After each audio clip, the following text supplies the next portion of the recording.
7 मार्च को हमारे सभी कक्षा 7वीं वाले बच्चों का पहला पेपर रहेगा हिंदी का।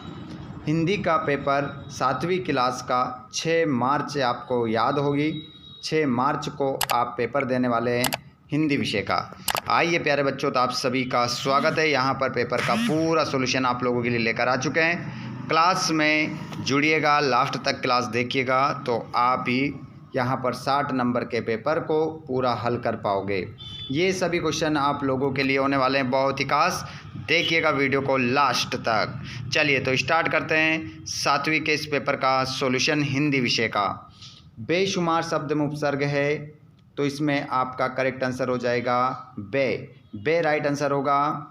कर्मावती कहाँ की रानी थी तो आपका करेक्ट आंसर होगा मेवाड़ की रानी थी। अगला प्रश्न है, कल सरिता समझ में गई थी सम्मान में गई थी तो यहाँ पर आपका अभिनंदन हो जाएगा। और आग्रह नगरी में बसने पर परिवार को क्या देना पड़ता था? 1 ईंट और 1 रुपया। अगला प्रश्न आप देखेंगे, झीलों की नगरी कौन सा शहर है तो आप कहेंगे भोपाल राइट आंसर होगा। 5 ऑब्जेक्टिव हमारे सही होते हैं, उसके बाद में खालिस्तान। हीरे की खदान के लिए प्रसिद्ध है पन्ना। दीपू से सभी करते थे ईर्ष्या। और प्राचीन स्तूपों के लिए विख्यात है सांची आपका आंसर होगा।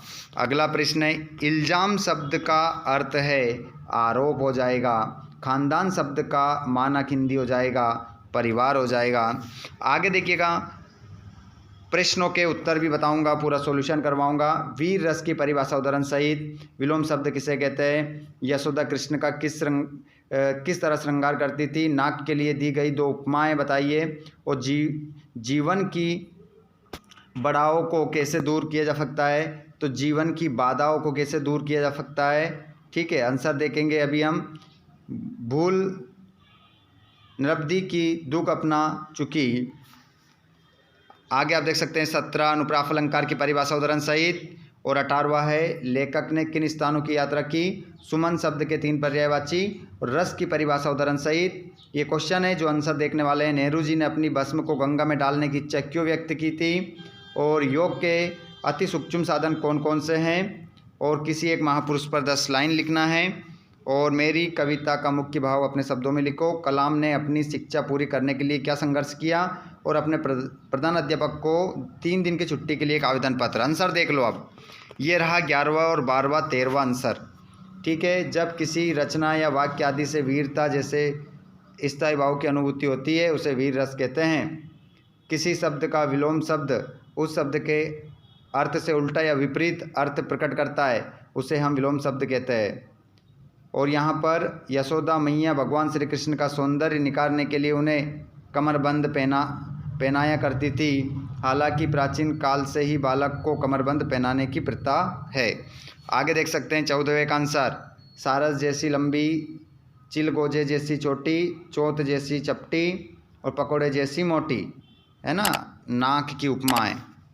15वां क्वेश्चन का आंसर आप देख सकते हैं, स्क्रीनशॉट ले लेना। और ये 16वें का आंसर है आपका। ये 17वां आंसर, जहाँ स्वरों की समानता के बिना भी वर्णों की बार बार आवृत्ति होती है वहाँ हम अनुप्रास अलंकार का प्रयोग करते हैं। अनुप्रास अलंकार के उदाहरण, जन रंजन मंजन धनुज मनुज रूप सुर भूप।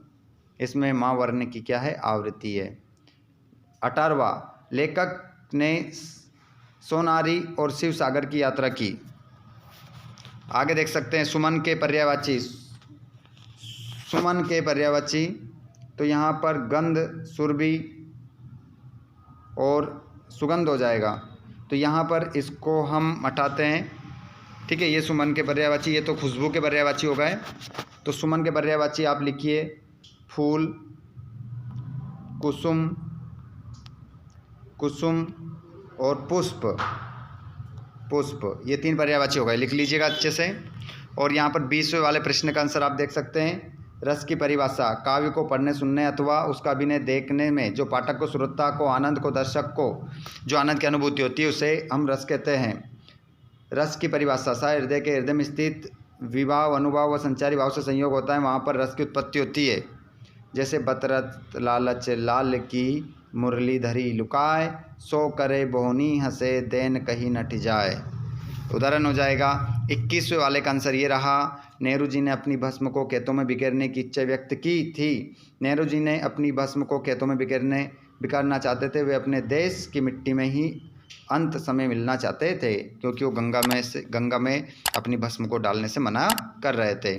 क्वेश्चन नंबर 21, नेहरू जी ने अपनी भस्म को खेतों में बिखेरने की इच्छा व्यक्त की थी। नेहरू जी ने अपनी भस्म को खेतों में बिखेरना चाहते थे, वे अपने देश की मिट्टी में ही अंत समय में मिलना चाहते थे। 22वां का आंसर ये रहा, स्क्रीनशॉट ले लो। ये रहा 23वें का आंसर और ये रहा 24वें का आंसर। आप अच्छे से देख लेना, स्क्रीनशॉट ले लेना। और ये रहा 25 का आंसर और ये रहा लास्ट में 26 का आंसर। 3 दिन की छुट्टी पूरा देख लीजिएगा अच्छे से, ठीक है, अच्छे से इसको लगा लीजिएगा। तो ये हो गया हमारा पेपर। आगे भी मैं आप लोगों के लिए सभी विषय के पेपर लेकर आने वाला हूँ, तो आप चैनल को ज़रूर सब्सक्राइब करें ताकि आपको सभी वीडियो मिल सके, ठीक है। 2025 के सभी पेपर आपको सॉल्यूशन करवाया जाएगा मोस्ट इम्पोर्टेंट प्रश्नों के साथ। तो तब सभी चैनल को सब्सक्राइब जरूर करिएगा, अपने दोस्तों को भी चैनल को सब्सक्राइब करने का बोलें और शेयर करें उनको। धन्यवाद।